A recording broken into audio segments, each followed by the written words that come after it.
Good afternoon.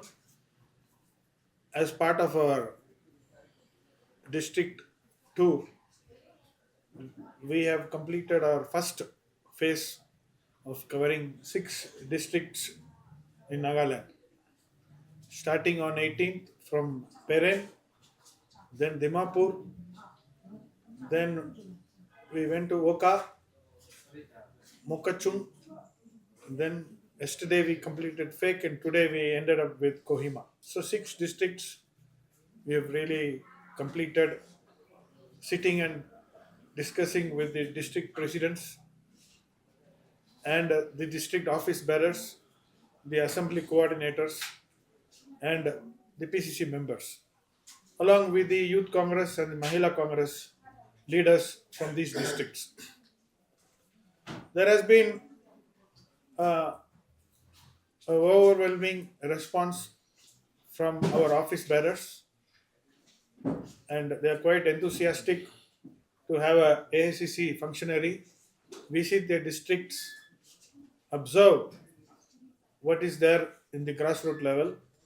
And they also shared what are the different challenges that they are facing both internally and externally when they are touring within their assemblies and their districts. And we have been very much fortunate to have the PCC president, who is also the member of the parliament from Nagaland, to be with us for all the 6 districts. And his presence has also really motivated many of the youth in these districts and the Mahila in the districts, because this is the first time they are meeting him personally after becoming the member of the parliament. In this visit, I have some few observations as an external person who has toured in the 6 districts. The first one is that we, as people of Nagaland, we have been too much focusing, or we have really focused only on the political issue. But the socio-economic aspects of the rural, particularly the rural Nagaland, has not been very much focused. And throughout all the discussions, the subject is focused only on the political issue. The youth and the women, their issues are primarily more of a socio-economic issue. Unemployment is ramped, so there is a lot of migration, which we find in most of these districts, and the basic facilities are very much missing in many of these districts. There are roads. Roads are a very big issue. I should tell you that throughout this tour, I was driving along with the team. Along personally, I have been driving so that I could have a feel of the roads. See, for any state, there are certain basic indicators of development, and roads is one of the most important indicator connecting different cities, towns, and villages. If if the roads are really bad, it is a strategic way of excluding certain districts or excluding certain communities to have access to certain facilities in the capital. And I find that the political leadership today in Nagaland is not much focusing on these socio-economic factors like roads, schools, hospitals, which are primarily required for the development of the future generation. And these aspects are increasing the pressure on the household, increasing the pressure on the women, particularly because the livelihood has become very complicated just because of the political issue. Talking only about the political issue. So, What Congress party, apart from focusing on the Naga political issue, would also seriously look into the socio-economic issues, which is primarily missing, which is out of discussion, but which is the primary issue today in Nagaland. And next month, we are going to complete the other districts, which is primarily the ENP area, which would, which as far as I know, is much backward than these districts, and we are going to see the bigger challenges over there. And our PCC president, who is also the member of the parliament, in the last 10 months, he has been extensively traveling across the state. That's the feedback that I've got from the districts. And he has been also meeting different categories of the Naga community, people here. And he is trying to grasp, understand, and also voice these issues in the parliament. And this tour for all of us has set the stage or set the political platform for Congress party for the 2028 elections. And in the next tour, we are likely to encourage more amount of youngsters and women to participate and share their views also, because they are equally taking the burden of running the families at the grassroots level. And I'm once again thankful for the media friends who have given us a good amount of coverage in all the districts. And I once again thank the working president, Mr. Kiridi, who has been kind enough to schedule this tour and make sure that we meet the right people at the district level. And I once again thank the PCC president and the member of the parliament who has made himself available for this entire tour. Thank you, friends. Do you think that the center is, giving ample amount of funds to the state government, but the state government is not utilizing these funds for the, development of the people and also the state? What's your question? Is it a question or a statement? It's a question. Do you think that the central government, the center, is giving enough funds to the state government, but it is the failure of the state government in implementing, certain projects, be it for the development, not utilizing the funds properly for the development of the state and also for the people? See, as far as BJP in the center, wherever they have been talking about double engine Sarkar, for example, your neighboring state of Manipur, they have miserably failed. BJP is very good in creating a perception that they are giving you a lot. But the fact is that they will also make sure that you have something in front of you, but you can never take anything out of it. That's the strategy of BJP, and they do it in a very smart way in fooling around the people. So, first of all, the main culprit is the central government, and secondly, you have a state government which is very much hungry for taking out their flesh. So you have two partners who are not interested about the development of the people of Nagaland. In India, we have 65% of the population below 40 years. So we are a young nation, and Nagaland is equally a young state with a greater younger population. What is the vision for the youth for employment in this state? Nothing much.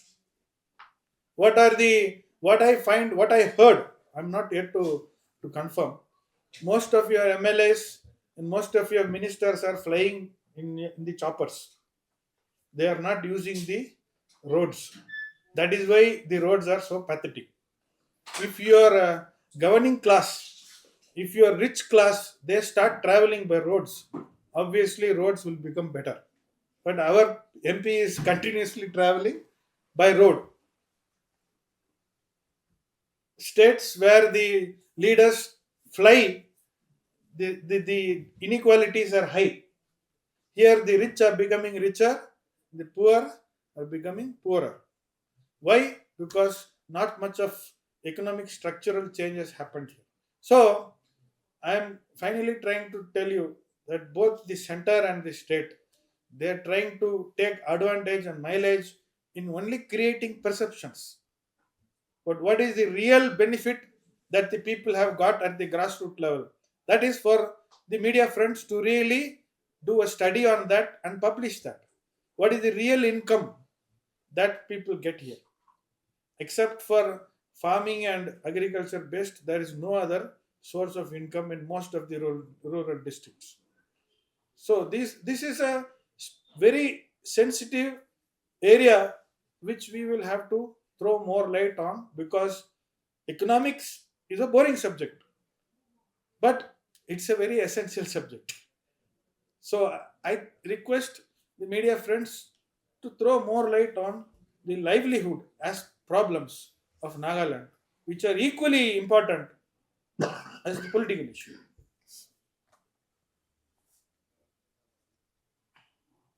See that with connect with Delhi, connecting with Delhi. In Delhi, there is no single MLA this time that the Congress has won. So how does the Congress see itself growing? Because you have lost in Delhi, and now here back in Nagaland, also you don't have any MLA as of now. So how do you think the Congress can grow?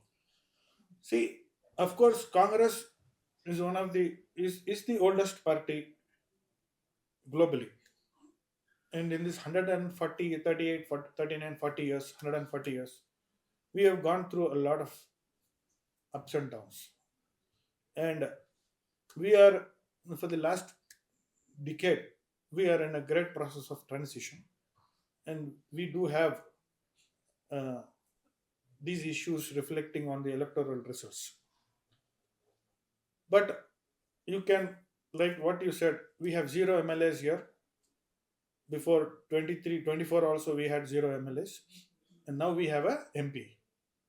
And it is primarily because of the people of Nagaland wanted a change, and they have voted for Congress this time, and we have an MP here. In spite of we not having a robust organization. So, similarly, in states like Haryana, by a little margin, we have missed forming the government in terms of votes. And we do have organizational issues in various states. But let me also tell you that Congress as a party has been always winning primarily because of the Congress idea, which is much bigger than the Congress party organization. Party organization is one of the main pillars, supported by various other non party organizations. So, we are working on bringing back the organization on track in various states. And of course, after the Delhi election results, there has been a big revamp as far as the AICC office bearers are concerned, in charges are concerned. And that is why we have a new in charge here also for Nagaland to start with, with a different, fresh approach. So, our new in charge, Mr. Our MP is Saptagiri Ulakaji, will be coming here on the 5th, and he will be once again meeting all the office bearers of Nagaland PCC. And we are trying to set the organization, reset the organization for Nagaland to raise up our numbers from zero to a good number of MLAs. How does the Congress Party in Nagaland feel with the reimposition of protected area permit in Northeast and the reduction of free movement regime from 16 km to 9 km? I think the member of the parliament will be in a better position to give you a more critical uh, reply rather than my diplomatic reply. Yeah, that is a very serious issues going on. So the restrictions of the trees and all that also, that is one agenda where it is not directly created the problems with the states, but it is the issue between the center and the international. So we are fighting for it that it should not affect the state. the states of our union. That is one. Secondly, this restricting of this free movement regime from 16 to 10 or maybe on 9, that is, it has become a very serious and it is mostly implicating in our Naga society. See, the Mon area, our Gonyak brothers and sisters, more than 100 villagers are inside the Myanmar. And then this side, now the amount of family members, father-in-law, sisters-in-law, all are related and they are staying and with international artificial bordering areas. And Noklak, even Noklak also the Kimongans are more than those who are staying in Nagaland. There are more villagers and towards that Burma side. Now all those are very serious issue. The government of India is also aware of the sentimental issues of our, especially in the northeast as well as for the Nagas. So they are giving a permit, and then this town they have made as a center for issuing of the pass and maintained by the Assam rebels. And then the very simple issue, two Nagaland police officials and some medical officers, and then remaining the this Assam rival is dealing with issuing the passports. But it is the issue of the Naga brothers, and it is a general issue that there should not be the international border wall between the brothers and sisters of our Nagas, and we are fighting for it. Definitely, central government will consider, and then our brother and sister also agitating in the where they were affected. So definitely, the voice will carry to the parliament, and then the central government will consider. Out there are even against the issuing of the passes. They don't want to accept that because the house is in Nagaland, the kitty is in Inside. Burma. So it's not actually practical. If you have to go to the field or you have to send, to the school, because I think many of the children are also attending school in Nagaland and vice versa like that. See, in fact, maybe because of the situations, the central government might have decided to go ahead with that, but it is totally against their own policies. It is low east policy to east. They have changed the policies also. Act east policy, and then we have Longwa. We have international trade centers. Pangsha, we have international trade centers. And when we said it is international trade centers, having with the international border wall, how can we have the exchange of the international trade also?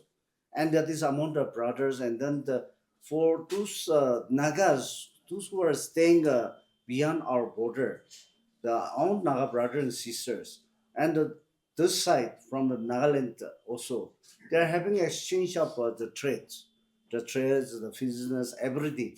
Now it is affecting, and then the establishing, recognizing the trade center is meaningless. So we are getting all those reasons, and then the requesting our central government to relax, even to abolish even the issuing of that. But as of now, maybe this is a temporary arrangement where the need to control the situations. But for us, it will not make any sense. So we are requesting that instead of imposing or issuing the pass card in the border areas, there is alternative ways to arrange and strengthen the securities. So we are trying to plead with the government of India. So this first phase of it, what has been the response and how did it go about? Actually, as our secretary in charge has rightly mentioned, the we have two zones in our state. We have 12 TCCs, so we have divided into six each, A zone and B zone. And A zone is in charge of our working president secretary Tino, and then the B zone is in charge of Sia Bukchami. Now we have completed the A zone.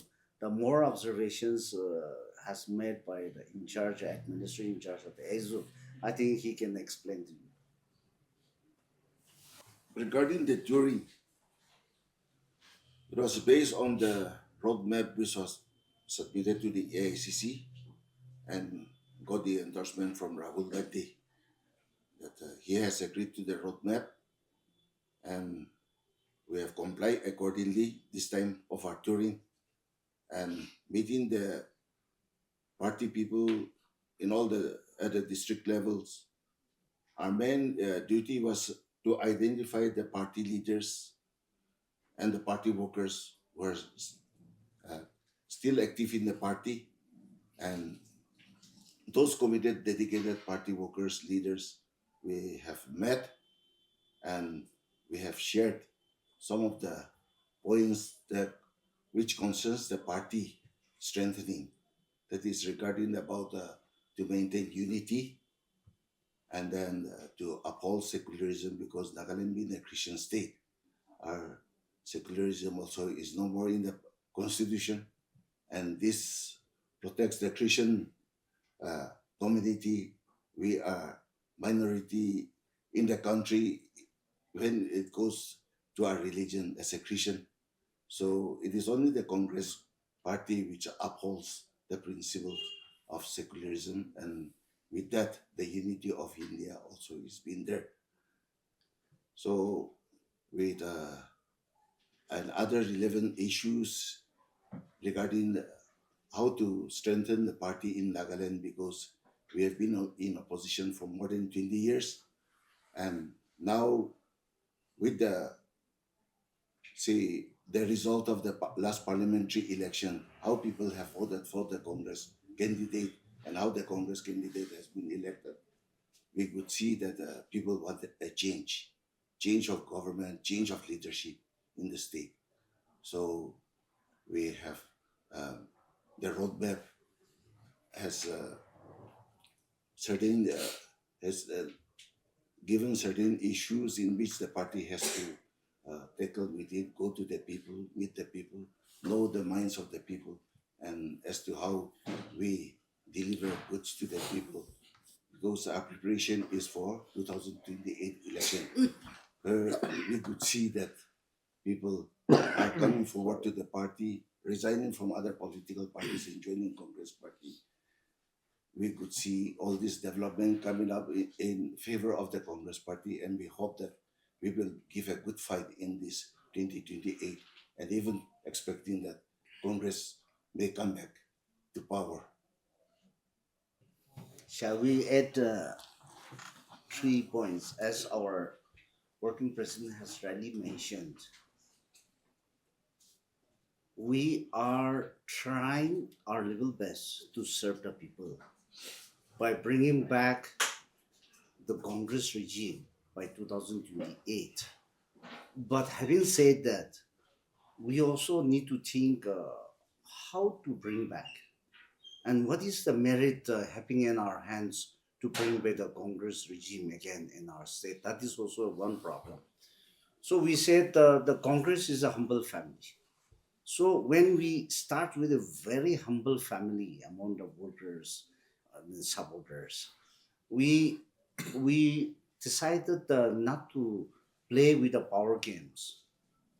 Secondly, our agendas and manifestos should not be at face watch, just for the face watch manifestos to pull the public. But we want to go ahead. Yes, power is very important.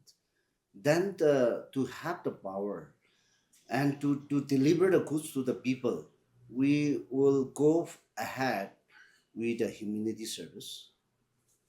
Then we have to go ahead with human resources. Then we have to go ahead with meeting with the grassroots people, where our working president and the ACC in charge has went through meeting the grassroots peoples, and we are trying to collect what are the problems we are facing it. So the little things it has to be started, because Nagaland since 60 want and see, we are, after having the state, we are enjoying all the powers. No doubt Congress also had a 15 years rule. So having all those experiences, we have decided, as I'm repeating again, we have decided to call as a humble Congress family. So when we says there is a humble Congress family, everything has to come under that banner. So even among the leaders, there won't be any crashes. There won't be any going against any each others.